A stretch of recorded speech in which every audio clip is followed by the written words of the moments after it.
So what is going on, Kingdom Hearts fans? It's your boy Mazia here, and as you may or may not know, Kingdom Hearts Remind information is finally starting to come out, and of course we're getting information from Tetsuya Nomura, the big dog himself, in which he talks about when he wants Kingdom Hearts 3 Remind to be released, the DLC, what the DLC is, and how much content we can hopefully expect from it. So the first thing here is that Sora's new Keyblade form will be available simultaneously as free DLC. So around the same time as Kingdom Hearts Remind will release, of course, they will also release his new form as well as free DLC. This is kind of similar to what has been done with multiple games before in the past, in which a new big DLC comes. One of the series I think I can definitely pull from is Call of Duty. And the reason why I say Call of Duty is because typically back in the past when like Black Ops 2 and Advanced Warfare was coming out, whenever they did a new expansion pack, they always did at least one free gun. So if you were into Call of Duty, you can kind of see exactly what's going on here, and that's what they're going to be doing with this Keyblade transformation. The next thing is that there are two new scenarios, the Limit Cut episode and boss, and the secret episode and boss. So this means that there's going to be new expansions of content. The Limit Cut sounds like it's going to be what's going to be pertaining to Sora, with potentially the secret episode being hinted at within the first trailer for Kingdom Hearts 3 Remind. And I can see the arguments already that are going to be posted about this because you guys are fucking that good at catching reasonable fucking arguments. And that's that, of course, if they went on to release this content first, meaning that if that content was actually the secret episode, then they potentially wouldn't do that and probably just stick to Limit Cut, which would be kind of like, of course, the new scenario that they're adding to the story. It's kind of similar to how they literally kept to legitimately almost one world up until the very end of Kingdom Hearts 2.8 trailers and stuff. Remember how they kept out like most of the other worlds, and then like right there at the final rush, they started to show off a lot of shit, like of course, Aqua returning to not only one of the worlds from BBS, but three of them. So that's what I'm thinking. Of course, a lot of you guys may potentially argue, and that's a damn good argument, dude. That's a damn good argument.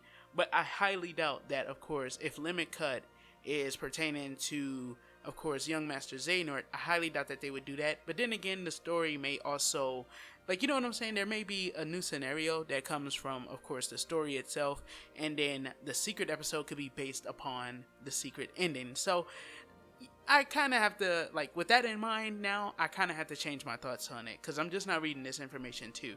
For the third one, the fourth one, they're aiming to get the DLC out as soon as possible this winter, but don't want to have it be too close to Final Fantasy Remake, which releases on March 3rd, 2020. So that makes about as much sense as anything. Of course, when that game comes out, that's going to be the new fad, that's going to be the new thing. Of course, Final Fantasy VII, a far beloved game, and obviously, of course, I'll be into it myself. And if Remind wound up coming out in January, that would really hurt and suck, because of course a lot of people are going to be saving their money towards this. So a lot of people that aren't able to just go drop money on this and then of course also come back and drop money on Final Fantasy VII will potentially be lost, as of course people are going to want that whole new experience.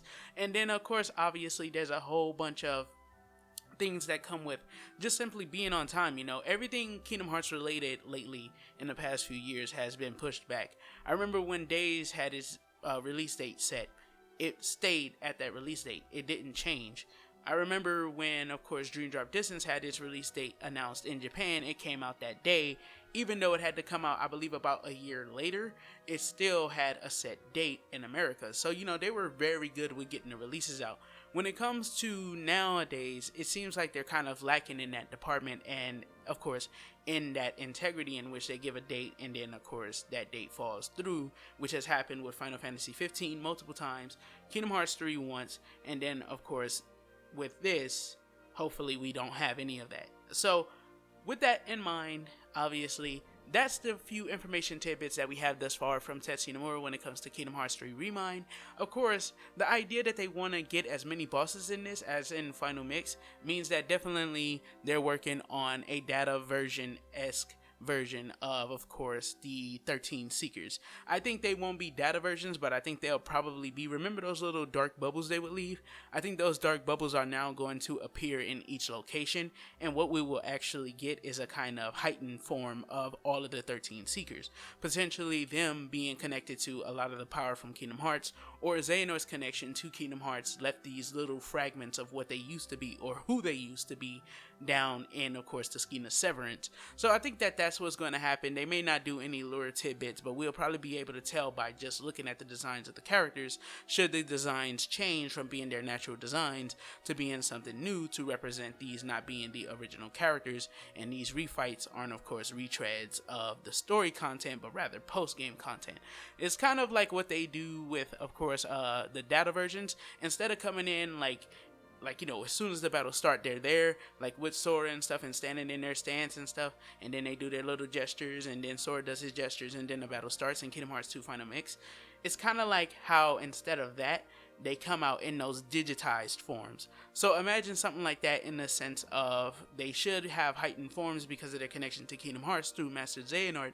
So potentially we could see that come out of these characters.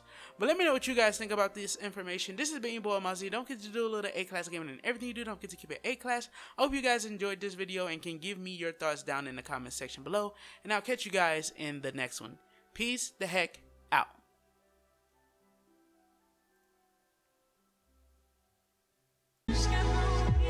What's left of me? What's left of me? And you and I, there's a new land.